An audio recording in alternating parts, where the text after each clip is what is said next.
ഇപ്പോൾ അഞ്ജന മോഹൻ എന്ന് പറയുന്ന വ്യക്തി തിരിച്ചറിയാത്തവരായിട്ട് കേരളത്തിൽ ആരും തന്നെ ഉണ്ടാകില്ല. പ്രത്യേകിച്ചും ഇൻസ്റ്റാഗ്രാമിലൂടെയാണ് കൂലായിട്ട് അറിയുന്നത്. പക്ഷേ അവർ കുറേയധികം സിനിമകൾ ഇപ്പോൾ ചെയ്തിട്ടുണ്ട്. ഇപ്പോൾ വിജയ് ദേവർകൊണ്ടയിലൂടെ ഒരു സിനിമ ചെയ്തിട്ടുണ്ട്, അതുപോലെ തന്നെ കുറച്ച് മലയാള സിനിമകൾ ചെയ്തിട്ടുണ്ട്.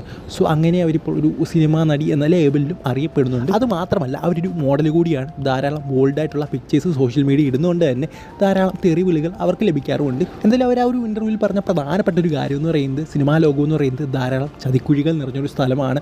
അവിടെ നിന്നും വീഴാതെ പിടിച്ചു നിൽക്കുന്നതാണ് കഴിവെന്ന് അവരെടുത്ത് പറയുന്നുണ്ട്. അതുമാത്രമല്ല താൻ ഏത് റോളുകൾ വേണമെങ്കിലും ചെയ്യാൻ തയ്യാറാണ്. അമ്മയുടെ ആണെങ്കിലും അമ്മൂമ്മയുടെ റോളാണെങ്കിലും ഏത് റോളുകൾ വേണമെങ്കിലും ചെയ്യും. എടുത്ത് പറയേണ്ട ഒരു കാര്യം എന്ന് പറയുന്നത് ഈ അടുത്ത് നടന്നൊരു ഫിലിം ഫെസ്റ്റിവലിന് വേണ്ടി ഒരു സിനിമ ഉണ്ടായിരുന്നു. ആ ഒരു സിനിമയ്ക്ക് വേണ്ടി തന്നെ അമ്മൂമ്മയുടെ റോൾ ചെയ്തിരുന്നു എന്ന് അവരെടുത്ത് പറയുന്നുണ്ട്. അവർക്ക് യാത്ര ചെയ്യാൻ ഏറ്റവും ഇഷ്ടപ്പെട്ട സ്ഥലം എന്ന് പറയുന്നത് ബാലിയും അതുപോലെ തന്നെ മാലദ്വീപ്സുമാണ്. അവിടെ പോയി കഴിഞ്ഞാൽ തന്നെ ഉറപ്പായിട്ട് ബിക്കിനിട്ടുള്ള പിക്ചേഴ്സ് എടുക്കുമെന്ന് അവർ എടുത്ത് പറയുന്നുണ്ട്. സോ ഈ ഒരു സംഭവങ്ങളാണ് അവരെ ഏറ്റവും കൂടുതൽ വൈറലാക്കുന്നതും അതുപോലെ തന്നെ എന്താ പറയുക ധാരാളം തെറിവിളികൾ കമൻറ്റ് ബോക്സിൽ കേൾപ്പിക്കുന്നു. സോ ഇതിനെക്കുറിച്ചുള്ള നിങ്ങളുടെ അഭിപ്രായം എന്താണെന്ന് കമൻറ്റ് ബോക്സിൽ പറയുക. അടുത്ത വീട്ടിൽ കാണുന്നതിന് ഗുഡ് ബൈ.